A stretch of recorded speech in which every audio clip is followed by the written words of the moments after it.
জয় শ্রীকৃষ্ণ, রাধে রাধে। আমি পদ্মা বিশ্বাস, কলকাতা থেকে আবারও এসেছি একটা নতুন রেসিপি নিয়ে।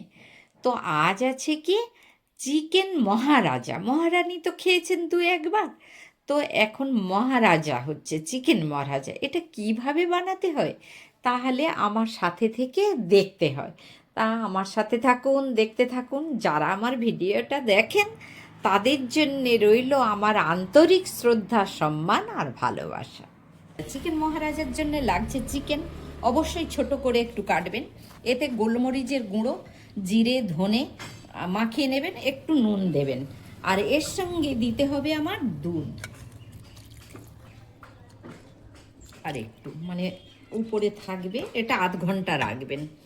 তারপরে লাগবে আমার এর জন্যে লাগছে ছোট্ট করে আলু কুচি, আর ক্যাপসিকাম, গাজর, ধনেপাতা, ফোড়ন হিসাবে তেজপাতা, শুকনো লঙ্কা, কাঁচা লঙ্কা, আর যেগুলো লাগে দারচিনি, লবঙ্গ, এলাচ, গোলমরিচ থেতো, এইগুলো।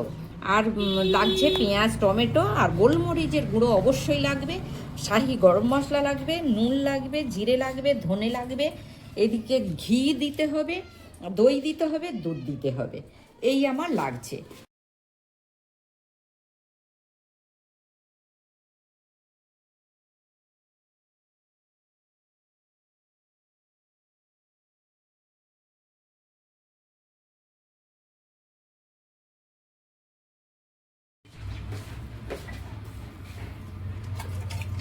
এটা পুরো সাদা তেলে বানাতে হবে, ঘি আর সাদা তেল।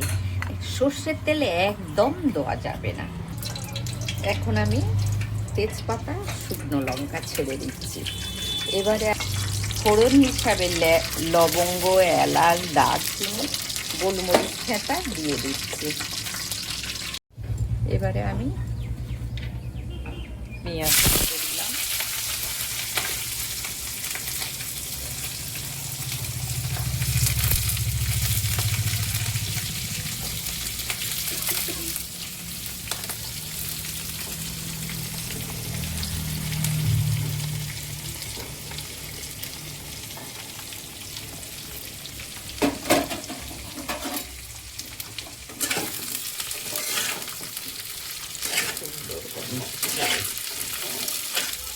এবারে আমি আদা রসুন পেস্ট দিলাম,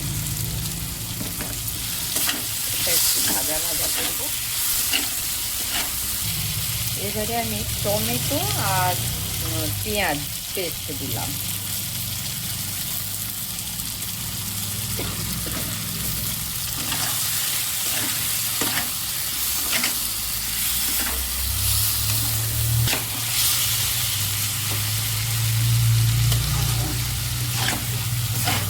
এবারে দেখুন আমি চিকেনটা ঢেলে দিচ্ছি। এবারে আমি পরিমাণ মতো জিরে, ধনে, নুন দিয়ে দিচ্ছি।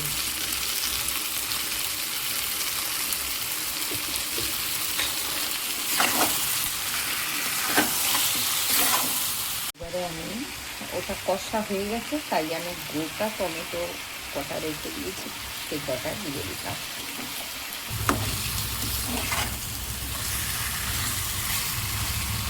ঢাকা দিয়ে দিলাম। এখন তেল ছেড়ে দিয়েছে বন্ধুরা, দেখতে পাচ্ছেন। এবারে আমি এই গ্লাসে দুধটা ঢেলে দিলাম।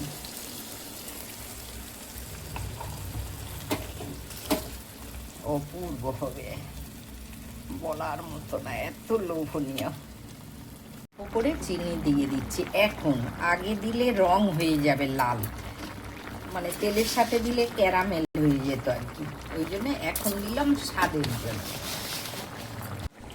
এখন আমি ধনে পাতাগুলো দিয়ে দিলাম উপর দিয়ে। প্রায় নামাবার সময় হয়ে গেছে, তাই আমি পুরো ধনে পাতাটা এখন দিয়ে দিলাম। এবারে গোলমরিচ খেতে করে রেখেছিলাম, সেটাও দিয়ে দিলাম। আবার গোলমরিচ গুঁড়োটা অবশ্যই দিতে হবে, তাই এটা আমি এখনই দিচ্ছি। ব্যাস, এরপরে নামাবো, তো আমি রেডি হয়ে গেছি, নামাবো, তাই এখন আমি শাহি গরম মশলাও দিয়ে দিচ্ছি। এইবারে আমি লাস্ট ফিনিশিং, ঘিটা বসে আছে, তাই এই ছুরি দিয়ে কেটে নিচ্ছি, গরম করে নিচ্ছি এক জায়গায়।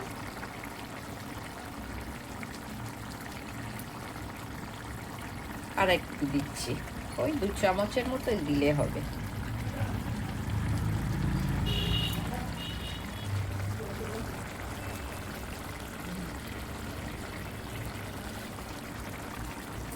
ফ্লেমটা আমি অফ করে দিলাম, কারণ আমার হয়ে গেছে।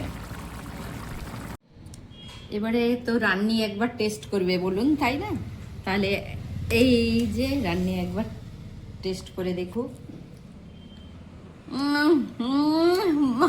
গো, কি দারুণ হয়েছে। বাবু একটু খেয়ে দেখো। আমার মেয়েও খেয়ে দেখে বলছে ইয়াম্মি। সত্যি